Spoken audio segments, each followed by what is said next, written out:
Hello সবাইকে। তো আমি তোমাদেরকে আজকে একটা কথা বলতে চাই। কথাটা হলো, তোমরা অবশ্যই জেনে গেছো যে আজকে ভোটের রেজাল্ট বেরিয়েছে। তো ভোটের রেজাল্ট বেরোনোর ফলে আমাদের বিজেপি যেহেতু অনেক আসনে জিতেছে তৃণমূলের থেকে, তো আমরা মোটামুটি অনেকেই খুশি যে বিজেপি জিতেছে। যেহেতু তৃণমূল এত বছর জেতার পরও আমাদের পশ্চিমবঙ্গের এমন করুণ পরিস্থিতি হয়েছে যে যাতে আমাদের দাদারা বা আমাদের যারা সিনিয়র জুনিয়র তাদেরকে পশ্চিমবঙ্গ ছেড়ে কাজের জন্যে বাইরে যেতে হয়েছে। অনেকেই চেয়েছে যে আমাদের বাংলায় উন্নত হোক।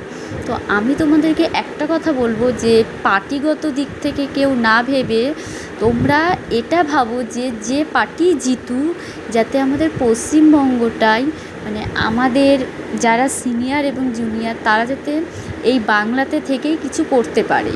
তো দেখো, বাংলাতে থেকে যদি কিছু না করতে পারে তাহলে কোনো পার্টিকেই জিতিয়ে কিন্তু লাভ নেই, এটা আমার বক্তব্যতে মনে হয়। এবং অনেকেই এবার কিছু কিছু জন এখানে এসে বলবে যে তোমার হয়তো ওই পার্টিকে ভাল লাগে। এটা কোনো পার্টিগত ব্যাপার না, এটা অ্যাকচুয়ালি প্রত্যেকটা মানুষের নিজস্ব ব্যাপার যে পার্টি যেটাই জিতুক আমাদের পশ্চিমবঙ্গে ভালো কিছু হোক, আমি এটাই বলবো। তো বিজেপি যেহেতু এসেছে, আমি বিজেপিকে এটাই বলবো আমাদের যাতে পশ্চিমবঙ্গে ভালো কিছু করুক এবং শিল্প উন্নতি এসব যাতে হয়, নারীরা সুরক্ষিত থাকে, এটাই আমার নিজ বক্তব্য।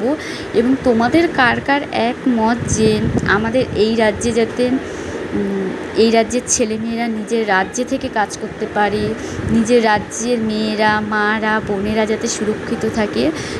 তোমরাও যদি আমার মতো একমত হয়ে থাকো তাহলে তোমরা কমেন্টে জানাবে। তো আমার মতামত এটাই যে আমাদের পশ্চিমবাংলা উন্নত হোক।